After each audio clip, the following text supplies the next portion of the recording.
வணக்கம். நாம இந்த பதிவில் உச்ச நீதிமன்ற தலைமை நீதிபதியாக இருந்து ஓய்வு பெற்ற நீதியரசர் B.R. கவாய் அவர்களின் சில அதாவது தவறான கண்ணோட்டம், அதாவது அவர் மற்றபடி ஒன்றும் இல்லை, அவருடைய கண்ணோட்டங்கள் சில தவறாக இருக்குங்க. அதான் நம்ம இங்கே விமர்சிக்கிறோம், மற்றபடியே ஒன்றும் இது பண்ணல. என்ன அவர் தவறான கண்ணோட்டம் பண்ணாரு? இப்போ கோவையில் ஈஷா நீதி மையம் இருக்கு, அங்கே அவங்க எரிவாயு தகன மேடை வச்சு அதை பண்ணிட்டு இருக்காங்க. அதுக்கு தான் இவர் சர்டிஃபிகேட் கொடுக்குறாரு. அவங்க மிகப்பெரிய சமூக தொண்டு பண்ணுறாங்க, அவங்கள ஓ அப்படின்லாம் அவர் புகழ்ந்திருக்கார். சமூக தொண்டு தான். அந்த சமூக தொண்டு அரசாங்கத்துக்கு தெரிஞ்சு எதுவும் நடக்கணுங்க. இப்போ இந்த கோவை ஈஷா மையங்களை அங்கே வருபவங்க நாள் கணக்கில், மாதக்கணக்கில், ஏன் வருஷக்கணக்குடன் தங்குறாங்க. ஏங்க ஒரு சாமியார்கள் எப்படி கண்ட நேரத்தெல்லாம் மக்களை சந்திக்க வழிபடுறாங்க. ஏன் இந்த நாட்டில் சட்டத்திட்டம் கிடையாதா? அது எப்படி நீ ராத்திரிலெல்லாம் தங்க வைக்கலாம்? நினச்சி பாருங்க நீங்கள். இதை நீதிபதி சாடி இருக்கணும் இந்த மாதிரி முறையற்ற செயல்களை.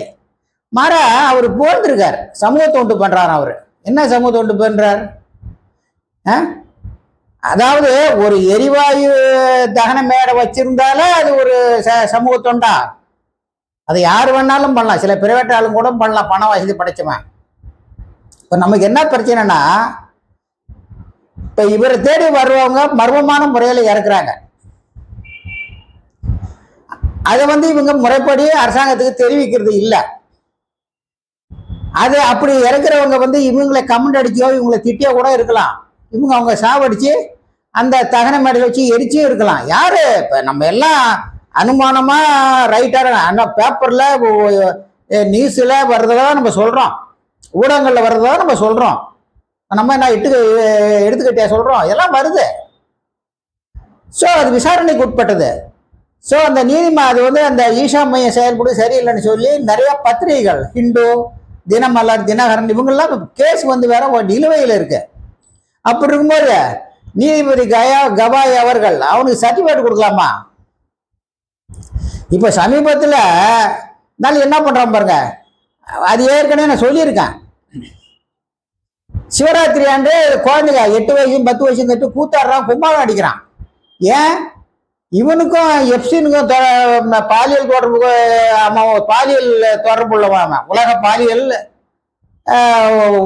நம்பர் 1 அவன், மண்மா பிடிச்சவன் இந்த எப்ஸ்டீன். அவனோட கூட இவனுக்கு தொடர்பு இருக்கலாம்.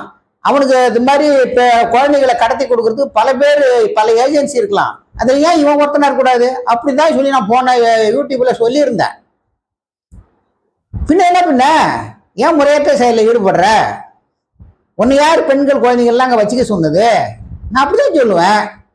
ஆச்சுங்களா? இதை நீதிபதி அவர்கள் கண்டிச்சிருக்கணும். சமூக தொண்டுங்கிற பேர்ல அவன் இந்த மாதிரிலாம் செய்யறான். இப்போ நேராக சொல்ல முடியும், நான் பச்சை குழந்தைகளை புஷ் பண்ணுன்னு சொல்லுவான் நான் ஒருத்தனால முடியுமா? எல்லாம் நினைச்சு பாருங்க. அதனால இது சமூக தொண்டுனா, இப்போ கிராமப்புறங்களில் பாருங்க, ஒவ்வொரு சாதிக்கும் ஒரு எரிமையம் வச்சிருப்பான், சுடுகாடு, இடுகாடு, இதெல்லாம் தனித்தனியா இருக்கு. நீ போய் நீ தான் தொண்டு செய்ய போய் எல்லாம் சமப்படுத்து. ஏன் அது மாதிரி ஒருத்தன் உயிரோடு இருக்கும்போது தான் இந்த வித்தியாசம் அலையறீங்க? செத்ததுக்கு அப்புறமாவது நிம்மதியா இருக்க வழிபடுங்க ஏன்னு சொல்லிடுவோம். இன்னும் சில பேர் பார்த்தீங்கன்னா, இந்த மழை நாள் வரும் சார், உணர்ந்து தூக்கிட்டு போவான். வழியில ஒரு சின்ன வாய்க்கால் மாதிரி வரும். இவனால அந்த வாய்க்கால் தாண்டி தூக்கிட்டு போக முடியாது. ஏன்னா அதை தாண்டி போனாதான் அந்த சுடுகாடு வரும். பார்ப்பான், தண்ணியுடைய அந்த உயரம் தாண்ட போட்டே போயிடுவான். அது மதிக்கிட்டு வேற எங்கேயா போகுதுன்னு யாருக்கு தெரியும்? இன்னும் சில பேர் சமீபத்தில் ஒன்று நடந்ததுங்க, நீ உண்மை இது.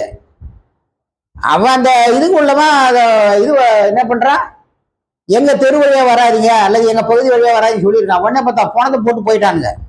இப்படி நிறைய சமூக அவலங்கள். இதையெல்லாம் நீதிமன்றங்கள் சாடணும் சார். இவனே சொன்னான் அவனே சொன்னான்ட்டு அவனெல்லாம் நீங்க உயர்த்தி பேசுறது இது நீதிமன்றனுடைய செயல்பாடுக்கு விரோதமான. ஏன்னா நீதிமன்றங்கள் விசாரிக்காம மேல உள்ள கேஸ் விசாரிக்க ஏற்கனவே சொல்லியிருக்கு. அதனாலதான் இதை திருப்பி சொல்றேன்.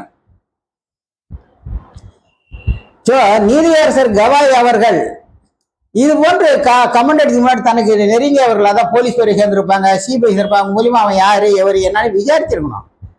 அதைத்தான் நம்ம இங்க சொல்றோம். மற்றபடி ஒன்றும் அவரை மேல குற்றமோ குறையோ சொல்லல. நல்லவர்கள் ஒருத்தர் இது மாதிரி சர்டிஃபிகேட் கொடுக்கும்போது இவன் மாதிரி இருக்கணும், இன்னும் துணிச்சல் வரும். அதனாலதான் நம்ம அதை வன்மையா இருக்கிறோம். ஒரு தமிழ் திரைப்படம் சார், அதுல இந்த மன்சூர் அலிகான் அவர் தான் நடிச்சிருப்பாரு. அவர் சொல்லுவாரு, பெணவாட பெணவாட சாப்பிட முடியல. என்ன அந்த ஆளுக்கு அந்த பெணவாடை அடிச்சாலும் சாப்பிட முடியும். அதாவது அவர் நடிக்கிறார் அந்த மாதிரி ஒரு கேரக்டர்ல மன்சூர் அலிகான், அவ்வளவுதான் சார். இதெல்லாம் உலகம் நடக்குது அவலம் சார், அப்படிலாம் இருக்கான். அந்த போனா அந்த பக்கம் எரியுறீங்க உட்காந்து சாப்பிடுவாரு. சரி, இந்த மாதிரி என்ன நடக்குது நமக்கு தெரியாது. அதனால தான் நம்ம இது மாதிரிலாம் சொல்றோம்.